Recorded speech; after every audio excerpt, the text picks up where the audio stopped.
Hola a todos, bienvenidos a nuestro recorrido por la historia, en los cuales queremos que los conozcan de diferentes épocas por medio de sus conceptos. Los objetivos que te sumerjas y los entiendas completamente. Así que acompáñenme, vamos. Bueno, ahora nos enfocamos en el periodo histórico de la Edad Antigua, que es aproximadamente desde el año 3000 a.C.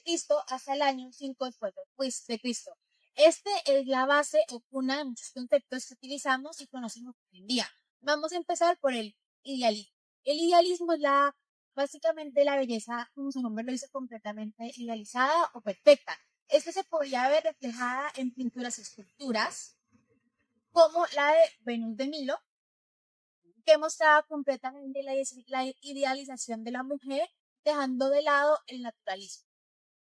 Estamos con el simbolismo. El simbolismo fue un concepto o término que marcó un antes y un después, porque se utilizaba para darle como un sello, una huella de las ideas abstractas. Este simbolismo podía ser por medio de colores, figuras o incluso animales. Por ejemplo, en el antiguo Egipto, el color oro simbolizaba la eternidad y el sol. Ok, ahora tenemos el término kalo-gagatía. Ok, kalo hace referencia a bueno y gatía a bello. Estas son dos palabras que juntas van unidas de la mano, forman este concepto que la belleza física del exterior va relacionado con lo que es bello también interiormente. Okay. Se puede ver así mismo reflejado en un atleta olímpico griego. Cuando es ganador, su cuerpo es una manifestación de su disciplina mental y por ende de sus virtudes morales. Okay. Ahora, aistesis. Aistesis haría referencia a lo que en la actualidad conocemos como sentidos o percepción, que se conforman básicamente por medio de los diferentes sentidos, siendo la base de la experiencia estética, de cualquier experiencia estética. Se puede ver a la hora de tocar una planta o una flor por medio del sentido del tacto o del olfato. Okay, ahora vamos con Pancalia. Pancalia es la creación divina hecha o a mano o semejanza de Dios, que puede ir, por ejemplo, desde una silla hasta un panteón, que era un templo muy reconocido en la Edad Antigua, porque se refleja semejanza la creación perfecta del universo de Dios en la tierra. Yeah. Ok, hablando de creación, también tenemos a Tecné, que va conectado con el concepto o el término que voy a decir a continuación. Tecné es todo el proceso o elaboración tanto física como mental que va detrás del algo. Por ejemplo, esto es el proceso que va o conlleva la creación de una vasija. Y el ars como tal ya sería la vasija, el recipiente, el producto final terminado. Ok, ahora vamos con la catarsis. La catarsis hace referencia a la política de Aristóteles, que hace alusión a desbocar o desprenderse los sentimientos los cuales tenemos alrededor de toda nuestra vida. Esto puede llegar a ocurrir cuando tienes un choque muy fuerte que estrella tu realidad o al presenciar o asimismo una tragedia. Por otra parte, eso también se va ligado ciertamente con la mímesis, porque todo esto pasa en tu realidad. La mímesis es una imitación de la realidad, que se ve, por ejemplo, en la metáfora del espejo. La metáfora del espejo, en la cual la persona o se utilizaba pinturas o esculturas para imitar fielmente lo que luego veía en la realidad, haciendo una copia exacta de la naturaleza. Ahora nos encontramos ubicados en la Edad Antigua. Esta fue un periodo histórico que abarcó desde el siglo V, hasta el siglo XV, en el cual fue una época de constantes cambios, esencialmente en los conceptos o las terminologías que había. Todo esto empezó desde el teocentrismo, que fue como el concepto central, un término que derivó nosotros posteriormente. El teocentrismo es que toda el arte se centraba en transmitir un mensaje completamente religioso, espiritual. Se podía ver por medio de las iglesias góticas, que eran el perfecto ejemplo del teocentrismo.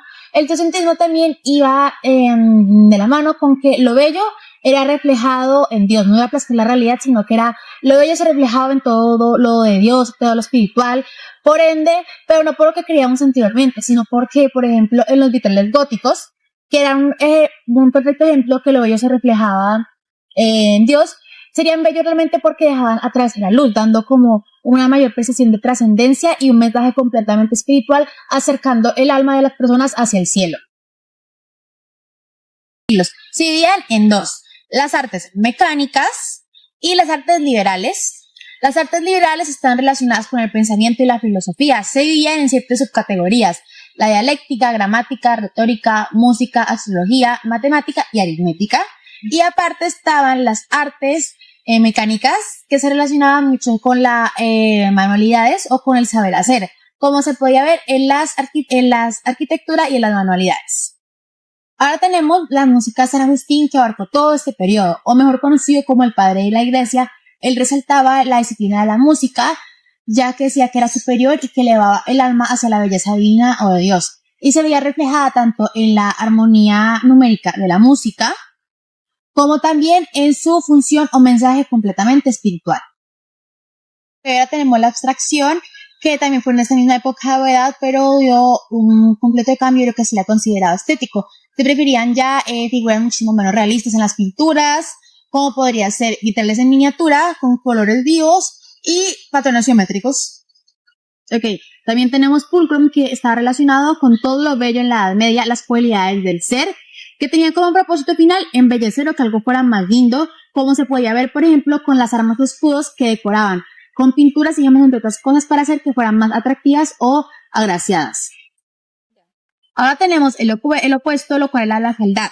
La fealdad en la Edad Media fue algo trascendental porque, en resumen, era lo cual alejaba a las personas de la pureza divina espiritual. Se asociaba tanto al mal como al demonio, y se podía ver reflejado en estatuas de gárgolas que daban una advertencia a esta moral incorrecta, alejando a las personas del camino del bien, o sea, del camino de Dios. En esta época o en este periodo, el arte era para expresar la fe, lo cual llevó al imago Dei o imagen de Dios. El ser humano era creada a imagen y semejanza de Dios, pues reflejando su perfección, porque el ser humano era el perfecto ejemplo de que tenía dos proporciones, tanto el cuerpo como el alma, que se sostenían como un propósito superior o mayor, que llevaba a toda esta parte religiosa o de creación divina, por medio de Dios, que se había reflejado de las personas, en los humanos. Con el fin de la Edad Media se da paso a la Edad Moderna, que va de los siglos XV al XVIII, y con ella arranca consigo el humanismo y el renacentismo, lo que quiere decir que el foco de la belleza se centra principalmente en el hombre y se desplaza de Dios al ser humano como centro. Además, la estética se convierte en una disciplina autónoma que se centra y se priva principalmente de la razón. En el Renacimiento se vuelve a la proporción clásica. En esta época se utiliza el arte de lo táctil, claro, lineal y racional. Por ejemplo, en la arquitectura renacentista se utilizaba la perspectiva lineal para lograr un equilibrio claro, matemático y perfecto. La ruptura de lo lineal llega con el barroco en el siglo XVII y se ve el arte de lo visual predominantemente por el dramatismo y la ornamentación. Por ejemplo, en la escultura del Éxtasis de Santa Teresa se pueden ver figuras congeladas y sin movimiento, haciendo alusión a este concepto. Otro de los movimientos predominantes en el siglo XVII eran el claroscuro y el tenebrismo. Caravaggio es uno de los artistas principales dominantes de este movimiento, en las cuales en sus obras de arte utilizaba mucho el fuerte contraste entre las sombras y las luces para crear un realismo crudo, como por ejemplo en una de sus obras llamada Judith decapitando a Holofernes. Esta época de la Edad Moderna llega con Immanuel Kant. Él define el juicio estético como un placer desinteresado, es decir, que la belleza agrada sin ningún fin práctico o moral. Por ejemplo, cuando admiramos un atardecer por sus formas o sus colores y no porque tenga un fin útil o práctico. Además, en esta época también surge lo sublime, que es la experiencia del incontrolable. Por ejemplo, cuando admiramos la inmensidad de un mar agitado, que se puede dar el paso a la ruptura, ya que la expresión del arte se busca también a través de lo feo o lo que no es tan común o visiblemente atractivo. Por último, en la Edad Moderna se utiliza el concepto de la estética como política, ya que se dice que la estética nunca es neutral, sino que se utiliza el poder para proyectar autoridad.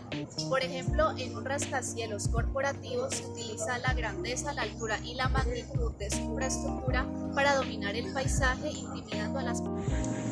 Bien, ahora damos paso a la época contemporánea, que inicia del siglo XIX hasta el siglo XXI, es decir, en la actualidad.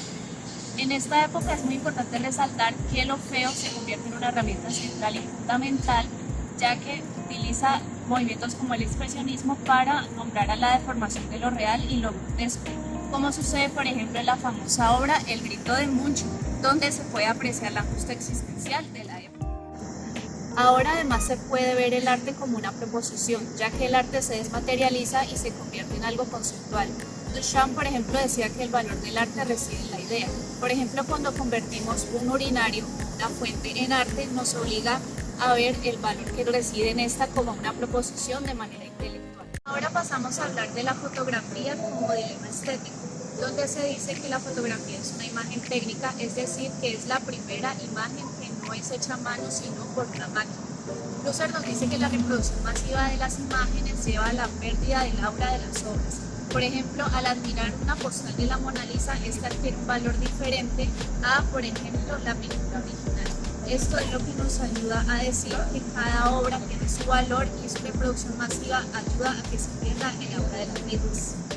El dilema digital continúa con Maurice Groys, donde él nos dice que el artista se vuelve un creador de imágenes. Por ejemplo, una persona que crea una cuenta de Instagram donde hace el acto de seleccionar, exponer y eliminar qué imágenes va a utilizar, esto muestra la importancia de la creación de imágenes para ser rescatadas y enviadas en el archivo de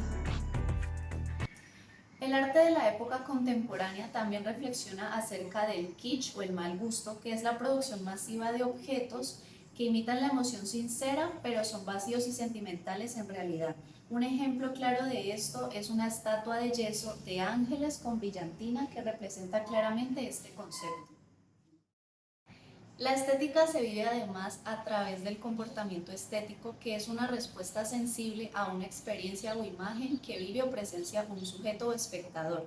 Por ejemplo, en la cocina gourmet, donde un chef busca crear una experiencia sensorial estética a través de los platillos que prepara. Desde la proporción renacentista hasta el concepto y la digitalidad, la estética es la demostración de cómo la humanidad a lo largo de la historia ha logrado redefinir lo que es verdaderamente bello, pleno y perfecto.